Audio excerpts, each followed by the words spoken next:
I grew up in a tough environment. I had 4 different fathers. My mom was a very intense and passionate woman.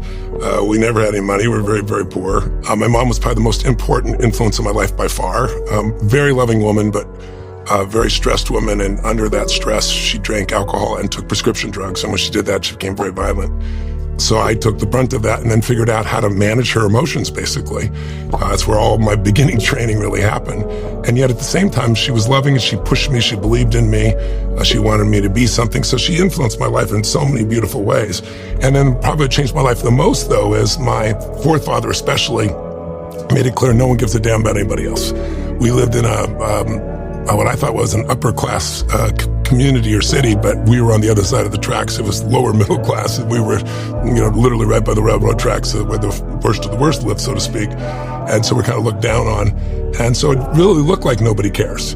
And then the thing that changed my whole life, a single event, was a knock on the door on Thanksgiving. We had no money, no food. When I say no food, we had crackers and peanut butter, but not a Thanksgiving dinner, right? And my dad Mom are screaming each other through a door, and my dad had lost his job.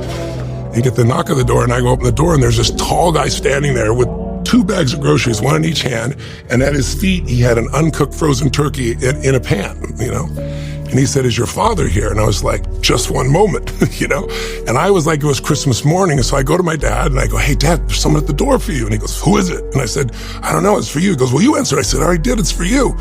So he goes over there, and I'm waiting with such excitement for him to open the door, and he saw this man, and he was not happy. He looked at this man before the guy said a word, and he said, "We don't take charity." And he went and slammed the door on the guy, but the man had leaned in because of the groceries, and it hit his shoulder, and it bounced off, which made my dad even madder. And they said, sir, he said, "Somebody knows you're having a tough time. Everyone has tough times. They want you to have this food for your family for Thanksgiving." Because I'm just the delivery guy. And my father said, "We don't take charity." And he pushed the door again. But this time, because the guy's leaning, his foot now stepped in. It hit his foot and bounced off. And then now my dad's getting more fired up. And I'm standing looking at this whole thing, and it's like a car crash happening. And the guy said something to my dad. I thought my dad was going to punch him in the face. He didn't say it meanly. He said, "Sir," he saw me, he said, "Don't make your family, suffer because of your ego." And I can still see it like it was yesterday. My dad's veins on both sides of his neck were just pumping, and he was red as can be. And then he just dropped his shoulders. He took the groceries.